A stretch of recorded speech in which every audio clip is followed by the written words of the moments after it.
spread the rumor that I have run away.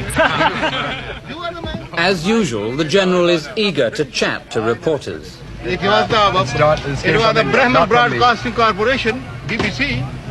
We're spreading your rumors. I can tell you one thing, man. I'm the man, I'll take the tank over my body. You will see my dead body or alive. How close would you say they are to Dhaka now, General? Why should I tell you?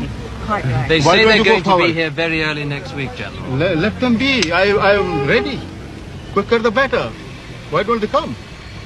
Well, we think they are coming, quite honestly. Well, let them come. I say you go with them.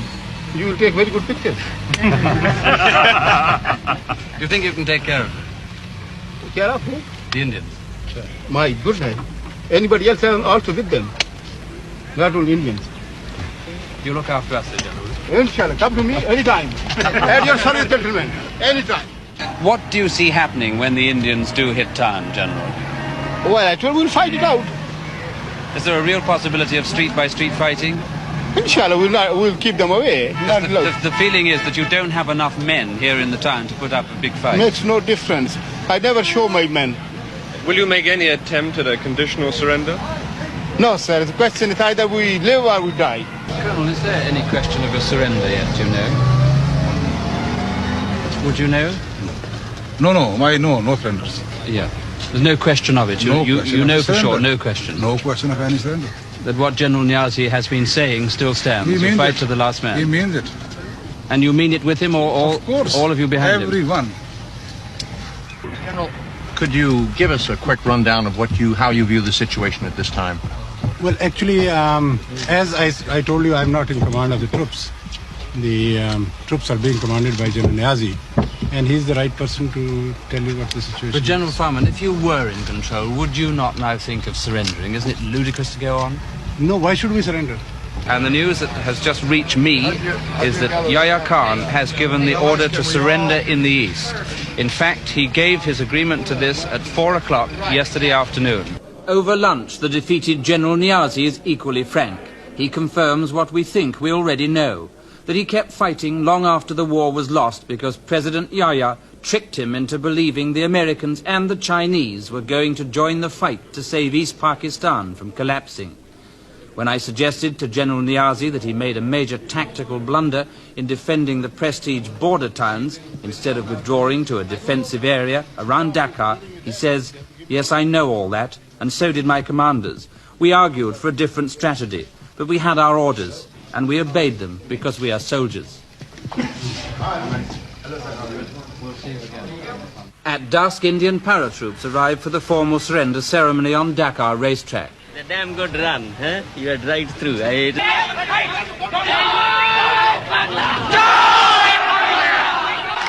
Unofficially, the birth of the new nation is proclaimed when the Bangladesh flag is raised over the radio station.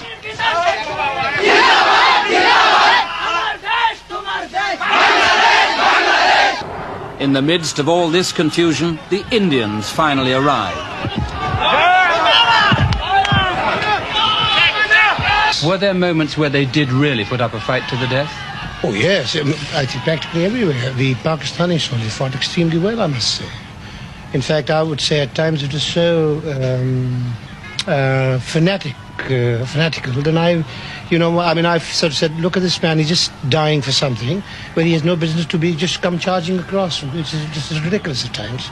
I felt very sorry, in fact. It seemed to us that you've taken your time. We've been expecting you for days, 4 or 5 days. Yes. What was holding you up particularly? Was it just the politics of the situation, or was it the fighting? Well, we were not in a particular hurry, really. In the sense, we wanted to finish this as quickly as possible, but you know how it is. You don't want to lose too many men in the bargain. I like to save my men, and yet win a battle if possible, rather than have them massacred. Because, this morning I lost 3 of my men. And this happened half an hour before the ceasefire or whatever it was. Would you say that the truth is that you really didn't have a chance from the very beginning of the war, once there was a war started? I am not willing to give any interview, please. Sir, you are at liberty Honestly, not to say anything. See, no. I can talk to you. Just a second, a little later. At the moment, some ceremony is to go on.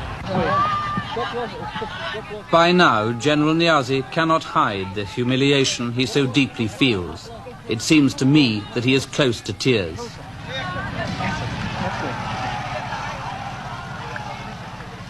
And suddenly we all feel desperately sorry for the once blustering general.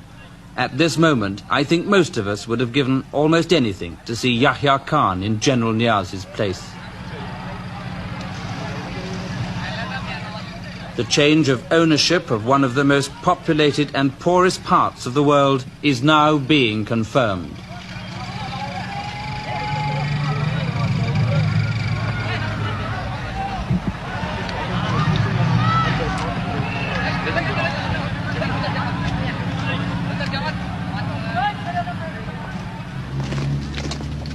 What the defeated Pakistani army leaves behind it is a legacy of bitterness and hatred. After all that's happened, it's not unnatural, I suppose, for the people of Bangladesh to bay for blood. Their soil is soaked with it, but the lust for revenge is a bad foundation for nationhood.